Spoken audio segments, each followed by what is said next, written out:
తెలంగాణ అక్కలారా చెల్లెలారా మరి మిత్రులు నమస్తే. నేను ఒక మాట మాత్రం తెలంగాణ రాష్ట్రానికి మంచి సందేశాన్ని పంపిస్తున్నాను. ఇది వినండి. ఎందుకంటే ఎప్పుడైనా సరే ఒక ఇంటికి ఒక గడవలో డబ్బుల విషయం కానీ పంచాయతీ కానీ ప్రతి ఒక్క విషయంలో జరిగిపోతుంది అది. కానీ హయ్యర్ క్యాడర్ ఇళ్లలో కూడా అదే జరుగుతుంది. ఇంకోటి ఏంటంటే కవిత గారు, కేసీఆర్ గారు ఇద్దరు కలిసి పోరాటం చేశారు. తెలంగాణ రాష్ట్రానికి 9 సంవత్సరాలు పరిపాలన చేశారు వాళ్ళు. కానీ ఒకటే గుర్తుపెట్టుకోవాలి, మిమ్మల్ని చూసి కొన్ని వేల మంది, 4,60,00,000 మంది మరియు దాదాపు 29 రాష్ట్రాలు, ఈ రాష్ట్రాలన్నీ మీకు చూస్తూనే ఉన్నారు. అది తెలుగు కావచ్చు, హిందీ కావచ్చు, ఇంగ్లీష్ కావచ్చు, ఏ భాష అయినా సరే. ప్రజల్ని అందరికీ మీరు చెప్పాల్సింది మీరే బయటపడితే ప్రజలు సమాధానం ఏం చెప్తారు?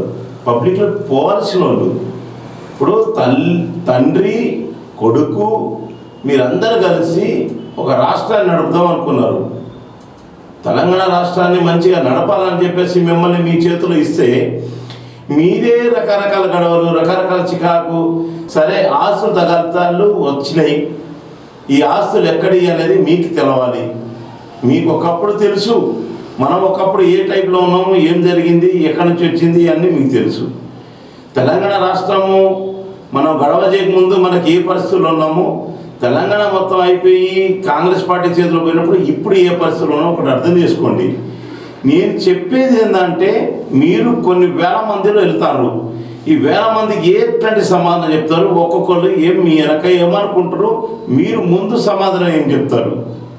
ఇప్పుడు ఆస్తులు ఉన్నాయి అనుకో, ఒకవేళ మీకు రాకపోతే తండ్రి దగ్గర కూర్చొని నాకు ఇంత రావాలి, ఇట్లా కావాలని మీరు మాట్లాడుకోవాలి.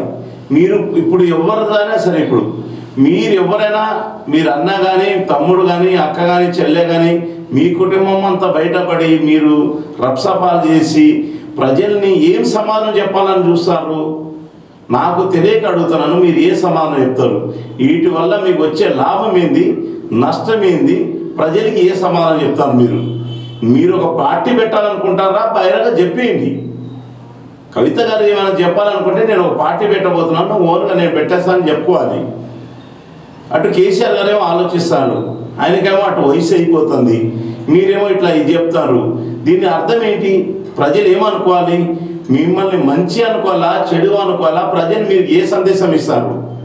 మీరు ఇప్పుడు రాజకీయంగా మీరు ఏ సందేశం చెప్తారు? మీరు ఏం చెప్పబోతారో మాకైతే అర్థం కావట్లేదు. మీరు అర్థం చేసుకోవాలి. దీనికి కలిసి మీరు కుటుంబం కూర్చొని మాట్లాడుకొని చేసుకునే పని ఇదంతా బజార్ పాలయ్యి, రోడ్డు పాలయ్యి, మీరు రోడ్ల మట్టి తల ఒక మాట మాట్లాడే పరిస్థితి ఎందుకు తెచ్చుకున్నారు? ఎందుకంటే ఆ డబ్బులు, నేను ఆ రోజే చెప్పిన ఒక వీడియో మంచి మాట చెప్పిన, డబ్బు అందరికి నవ్విస్తుంది, డబ్బు అందరికి ఇబ్బంది పెడుతుంది, అన్నదమ్ములు ఇడగొడుతుంది, తల్లిదండ్రులు ఇడగొడుతుంది, ఇవన్నీ నేను చెప్పిన. అది ఎవరు దాన్ని ఆలోచించాలి. కాబట్టి మీరు మంచిగా ఆలోచించి ప్రజల్లో మంచిగా రండి, మంచి పద్ధతిగా చేయండి, ప్రజల్ని న్యాయం చేయండి. మీరు ఆ టైప్లో కాదు, మీరు న్యాయం చేసే పద్ధతే చేయండి. మీ డబ్బులు ఆస్తి పోరాటం చేయకండి. అది మీకు ఎప్పుడు కుమ్ములాట ఉండేది. అది కూర్చొని గోప్యంగా మాట్లాడుకోండి. అదంతా తెలంగాణ రాష్ట్ర డబ్బు మీ దగ్గర ఉంది. కాబట్టి ఆ డబ్బుని మీరు పట్టుకొని అలాడడం కాదు. అది ఎవరికి తెలవక ఏం లేరు. పిల్లి కన్ను మూసుకొని పాలు తాగుతుంటుంది, కానీ ప్రజలు చూస్తూనే ఉంటారు పిల్లిని. కాబట్టి నేను మంచి సందేశం చెప్తున్నాను. ఇది ఎవరిని కించపరిచే వీడియో కాదు.